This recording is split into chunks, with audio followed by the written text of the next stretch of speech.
ആശിഷം ചൊരിയുക എന്നിൽ,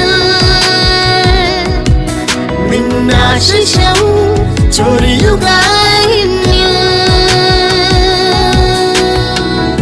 കേൾപ്പിക്കുക നിൻ സ്വർഗീയനാദം.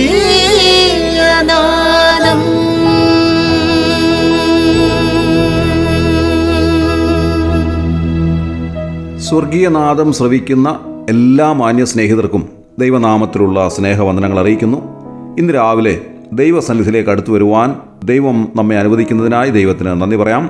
ഇന്ന് രാവിലെയുള്ള ധ്യാനത്തിനായി 6-ാം സങ്കീർത്തനം 8-ാം വാക്യത്തിൻ്റെ അവസാന ഭാഗവും 9-ാം വാക്യവും നമുക്ക് വായിക്കാം. യഹോവ എൻ്റെ കരച്ചിലിൻ്റെ ശബ്ദം കേട്ടിരിക്കുന്നു, യഹോവ എൻ്റെ അപേക്ഷ കേട്ടിരിക്കുന്നു, യഹോവ എൻ്റെ പ്രാർത്ഥന കൈക്കൊള്ളും. ഈ സങ്കീർത്തനത്തിൻ്റെ ആരംഭ ഭാഗം മുതൽ നാം വായിക്കുമ്പോൾ സങ്കീർത്തനക്കാരനായ ദാവീദ് രാജാവിൻ്റെ ഒരു പ്രാർത്ഥനയാണ്, ദൈവത്തോടുള്ളതായ ഒരപേക്ഷ. താൻ വളരെ കഷ്ടതയിലൂടെ കടന്നുപോയപ്പോൾ, വളരെ പ്രയാസത്തിലൂടെ, ശാരീരികമായ ക്ഷീണത്തിലൂടെയും മാനസികമായ വ്യഥയിലൂടെയും താൻ കടന്നു പോകുന്നതായ സമയത്ത് ദൈവം മുൻപാകെ അടുത്തു ചെന്ന് താൻ തൻ്റെ ഹൃദയം പകരുന്നതായ ഒരു കാഴ്ചയാണ് 6-ാം സങ്കീർത്തനത്തിൻ്റെ ആരംഭ വാക്യങ്ങളിൽ നമുക്ക് കാണുവാൻ സാധിക്കുന്നത്.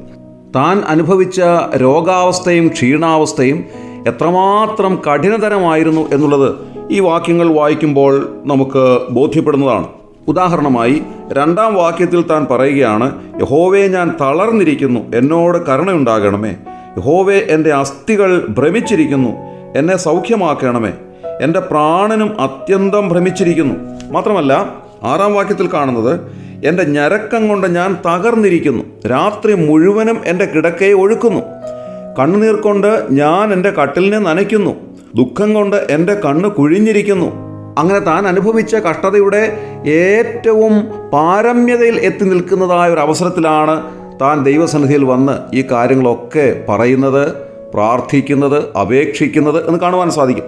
ഈ പ്രാർത്ഥന 1-ാം വാക്യം മുതൽ 7-ാം വാക്യം വരെ നീണ്ടുപോകുന്നതാണെങ്കിൽ 8-ാം വാക്യം മുതൽ നാം കാണുന്നത് പ്രാർത്ഥനയ്ക്ക് ദൈവം നൽകിയതായ ഉത്തരത്തെ സംബന്ധിച്ചാണ്. താൻ പറയുകയാണ്, യഹോവ എൻ്റെ കരച്ചിലിൻ്റെ ശബ്ദം കേട്ടിരിക്കുന്നു, യഹോവ എൻ്റെ അപേക്ഷ കേട്ടിരിക്കുന്നു, യഹോവ എൻ്റെ പ്രാർത്ഥന കൈക്കൊള്ളും. ഉറപ്പായി താൻ പറയുകയാണ്, വലിയവനായ ദൈവം എൻ്റെ പ്രാർത്ഥന കേട്ടിരിക്കുന്നു, എൻ്റെ കരച്ചിലിൻ്റെ ശബ്ദം കേട്ടിരിക്കുന്നു, അപേക്ഷ കേട്ടിരിക്കുന്നു. എത്ര ഉറപ്പോടുകൂടെയാണ് താൻ ഈ കാര്യങ്ങൾ പറയുന്നത് എന്ന് നമുക്ക് മനസ്സിലാക്കുവാൻ സാധിക്കും. ഒരു കാര്യം വ്യക്തമായി ദാവീദ് രാജാവ് പറയുകയാണ്, യഹോവയായ ദൈവം പ്രാർത്ഥന കേൾക്കുന്ന ദൈവമാണ്. 65-ാം സങ്കീർത്തനം 2-ാം വാക്യത്തിലും താൻ ഇതുതന്നെയാണ് പറയുന്നത്, പ്രാർത്ഥന കേൾക്കുന്നവനായുള്ളവേ സകല ജഡവും നിന്റെ അടുക്കലേക്ക് വരുന്നു. മാത്രമല്ല 34-ാം സങ്കീർത്തനത്തിലും ഇതേ കാര്യം തന്നെ ദാവീദ് രാജാവ് പറയുന്നുണ്ട്. ഈ എളിയവൻ നിലവിളിച്ചു, യഹോവ കേട്ടു, അവൻ്റെ സകല കഷ്ടങ്ങളിൽ നിന്നും അവനെ രക്ഷിച്ചു. ഞാൻ യഹോവയോട് അപേക്ഷിച്ചു, അവൻ എനിക്ക് ഉത്തരമരുളി, എൻ്റെ സകല ഭയങ്ങളിൽ നിന്നും എന്നെ വിടുവിച്ചു. ഇവിടെ എല്ലാം വലിയവനായ ദൈവം പ്രാർത്ഥനയ്ക്ക് മറുപടി നൽകുന്നവനാണെന്നും നമ്മുടെ പ്രാർത്ഥന കേൾക്കുന്നവനാണെന്നും നമ്മുടെ അപേക്ഷകൾ കേട്ട് ഉത്തരമരുളുന്നവനാണെന്നും വളരെ വ്യക്തമായി താൻ രേഖപ്പെടുത്തുകയാണ്. അത്യുന്നതനായ ദൈവം, ഏക സത്യദൈവം, സകല അഖിലാണ്ടത്തിൻ്റെയും സൃഷ്ടാവായ വലിയവനായ ദൈവം പ്രാർത്ഥന കേൾക്കുന്ന ദൈവമാണ്. എങ്ങനെയാണ് ആ ദൈവത്തോട് പ്രാർത്ഥിക്കുവാൻ നമുക്ക് സാധിക്കുന്നത്? നമുക്ക് നേരിട്ട് ദൈവസന്നിധിയിൽ കയറി ചെല്ലുവാൻ സാധിക്കുമോ? ഒരിക്കലുമില്ല എന്ന് ദൈവവചനം പറയുന്നു. കാരണം മനുഷ്യവർഗം മുഴുവൻ പാപികളാണ്. എന്നാൽ 1 തിമോഥെയോസ് 2-ാം അധ്യായം 5-ാം വാക്യത്തിൽ അപ്പോസ്തലനായ പൗലോസ് ഇങ്ങനെ എഴുതിയിരിക്കുന്നു, ദൈവം ഒരുവനല്ലോ, ദൈവത്തിനും മനുഷ്യർക്കും മധ്യസ്ഥനും ഒരുവൻ, എല്ലാവർക്കും വേണ്ടി മറുവിലയായി തന്നെത്താൻ കൊടുത്ത മനുഷ്യനായ ക്രിസ്തുയേശു തന്നെ. ഈ യേശു കർത്താവിനെ രക്ഷിതാവും കർത്താവുമായി സ്വീകരിക്കുന്ന ഒരു വ്യക്തിക്ക് പിതാവിൻ്റെ സന്നിധിയിലേക്ക് അടുത്ത് ചെല്ലുവാനും പുത്രനിലൂടെ പിതാവിനോട് പ്രാർത്ഥിക്കുവാനും സാധിക്കും. അപ്പോഴാണ് ദൈവം പ്രാർത്ഥന കേട്ട് അതിന് മറുപടി നൽകുന്നത്. താങ്കൾ ഈ ഒരു അവസ്ഥയിലുള്ള വ്യക്തിയാണോ? അല്ല എങ്കിൽ കർത്താവായ യേശുക്രിസ്തുവിനെ രക്ഷിതാവും കർത്താവുമായി സ്വീകരിക്കുക. അങ്ങനെ ദൈവത്തിൻ്റെ വകയായി തീർന്ന് യേശുക്രിസ്തുവിലൂടെ, യേശുക്രിസ്തുവിൻ്റെ നാമത്തിൽ പിതാവിനോട് അപേക്ഷിക്കുക.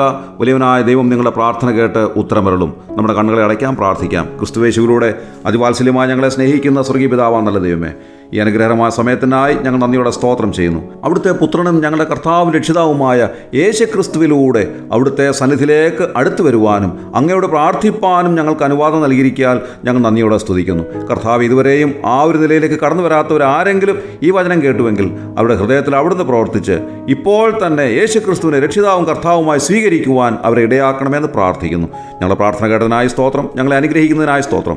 ഞങ്ങളുടെ കർത്താവും രക്ഷിതാവുമായ യേശുക്രിസ്തുവിന്റെ വിലയേറിയ നാമത്തിൽ തന്നെ ആമേൻ. മഹത്തായ സന്ദേശം മറക്കാതെ കേൾക്കുവാൻ സ്വർഗീയ നാദം, ദ ഹെവൻലി വോയിസ്. കാൽവരി രക്തത്തിൽ എന്നെ കഴുകേണമേ, പാപക്കരലേശം ഏശിടാതെ. കാൽവരി രക്തത്തിൽ എന്നെ കഴുകേണമേ, പാപക്കരലേശം ഏശിടാതെ. ദിവ്യാത്മശക്തി പകരേണമേ, എന്നിൽ കൈപിടിച്ചെന്നും നടത്തേണമേ. ദിവ്യാത്മശക്തി പകരേണമേ, എന്നിൽ കൈപിടിച്ചെന്നും നടത്തേണമേ. പിതാവേ, നീ എൻ്റെ പ്രാർത്ഥന കേൾക്കേണമേ. നാഥാ, നീ എന്നെ കൈവിടല്ലേ.